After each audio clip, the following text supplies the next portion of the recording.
Hi everybody, I'm Dom and this is Pádraig and Hey. we're from Cubicle 7 and this is our series of GenCan't videos. We're going to GenCon and we give loads of talks and seminars, but we're aware that not everybody can make it, so we didn't want anyone to miss out. So we're recapturing the magic of our amazing performance next week somehow, and we're putting these out for you here. So yeah, that'll be great. Yep. Now we originally recorded this as one big long rambling take. It was over half an hour. and It was. We just didn't feel it was fair to inflict a half-hour video on you. No, absolutely. As much as we enjoy the sound of our voices, you may be less partial to them. We've broken it up into different absolutely sections. yeah. So if it seems a bit choppy, that's why. Anyway, with where are we starting off? So this first video is, well, it's probably in whatever order it ends up in, isn't it? Yeah. So, but anyway, ignore me and welcome to our Warhammer 40,000 Imperium Maledictum GenCan't video. Take it away, editor. That sounds like a great place to start. Yeah. I think with Imperium Maledictum is our new release for later in the year. Yeah.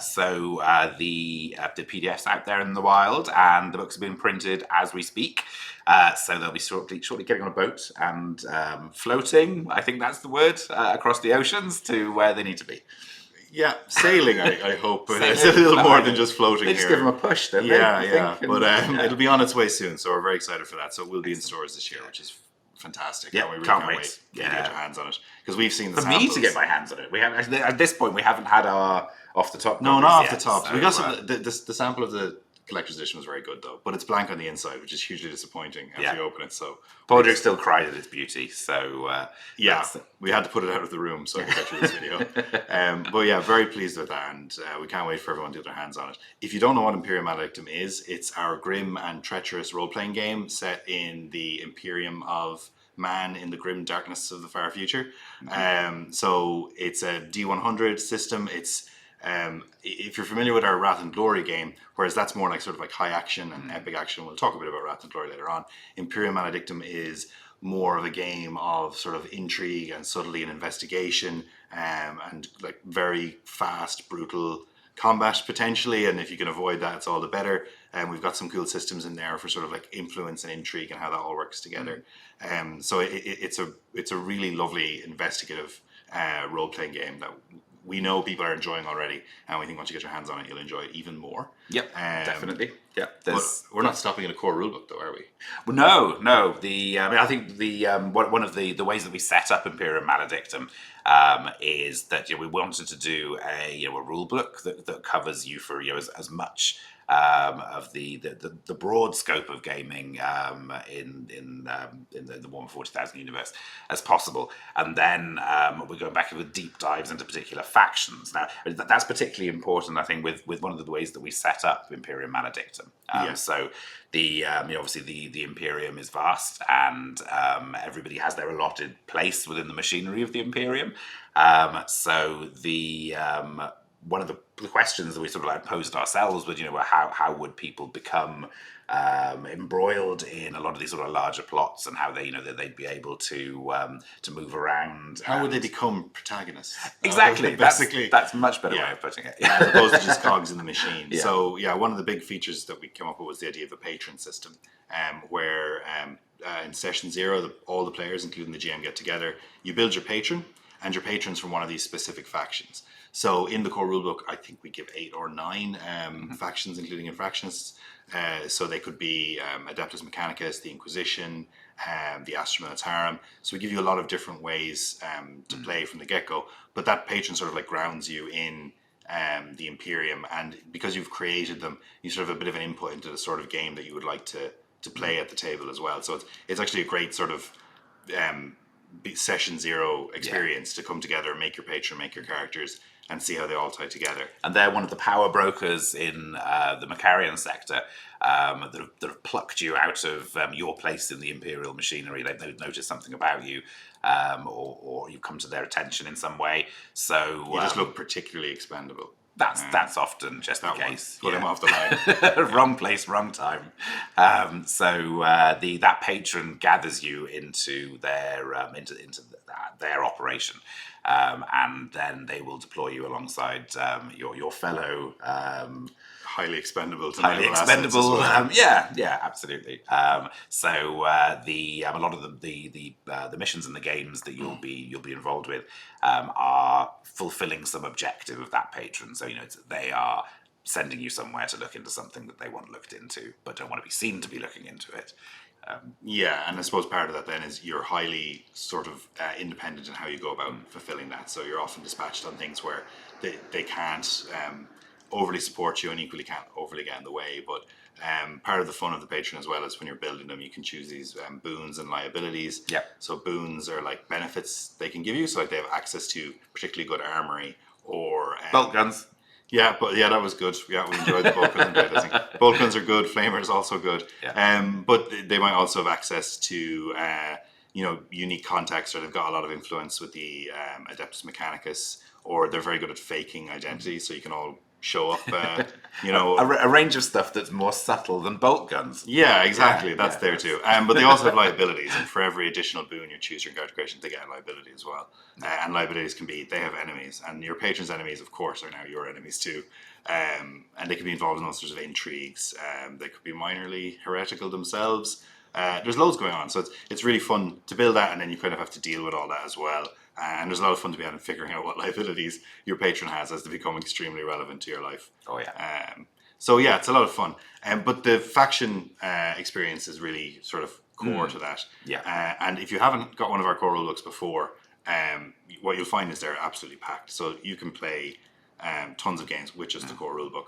But if you really want to dive deep into a faction, such as the Inquisition or the Adeptus Mechanicus, then there'll be a 2-book faction sets to support that.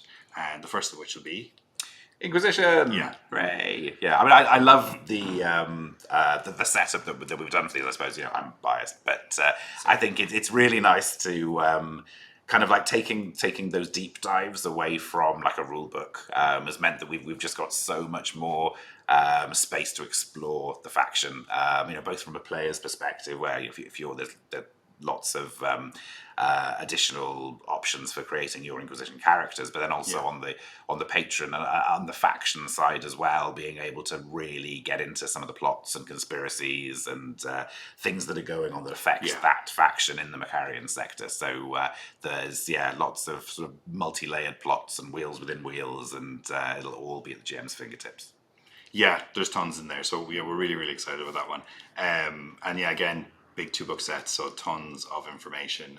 And it let us sort of tailor bits of the game that exist in the core rulebook to that experience. So in the core rulebook, your patron has like motivations and so on that are important to them and gives a bit of role-playing advice.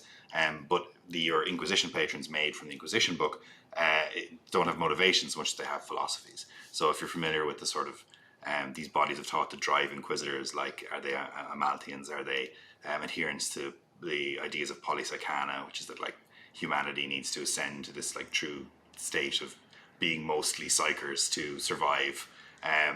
So it lets you do that and have like these really intriguing sort of characters grow out of that, which is it's been a lot of fun. About that.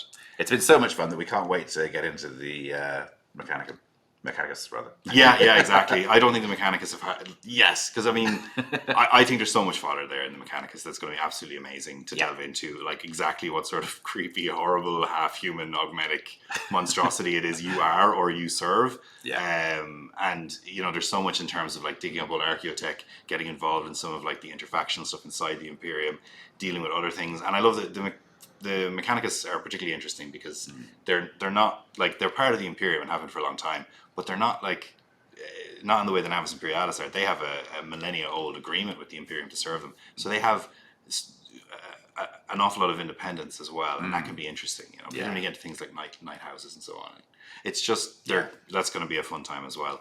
And all these rules are intercompatible. So if you want to make a really detailed Inquisitor who's got like a really detailed player character, tech priest working for them, you can like mix and match those books and pop them together and have your ultimate Warhammer 40,000 roleplay experience. Yeah, absolutely. I mean, it's going to be incredibly comprehensive, isn't it? I think that the range of options you'll have as we build out those factions is going to be amazing. We spend pages just talking about different types of inquisitorial rosettes for the people who are dying for that content. But they are interesting as well because they're not just they're more than a mark of office.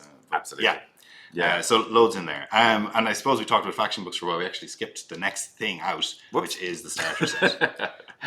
So we're doing one of our starter sets, and I say one of ours because we've done a lot of highly successful ones that I think people really enjoy, and that's a great place to get started in Imperium Maledictum. If you find the idea of just like one big core rule book a little bit off-putting, you can grab one of our starter sets. It's got a big 48-page adventure that teaches you the rules as you play. It's got a selection of pre-made player characters, so everyone can just grab a sheet with really beautiful full color art of who they're portraying and play them. And then on top of that, it's got a 64-page setting guide to Hive Rorquart on Vol, which is this really cool, intriguing hive world that's the planetary governor of which is from a rogue trader dynasty.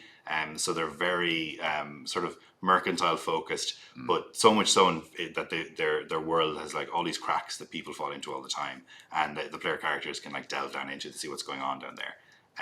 So after you finish the main scenario, you've got this huge guide to the hive, which is just packed with plot hooks and interesting characters, and intriguing and horrible things to run into. So there's months of gaming in that. Tons, yeah. And once you're finished with that, pop straight onto the core rule book, and should be excited for everyone to see that. But definitely, I'm really enjoying the starter set so far. Yeah, cool. Yeah. Great. So we've talked a lot about IM, and we desperately need to move on. This is they'll kick us out of the seminar room, but this is our office. You can sit here all day. They can't throw us out of here.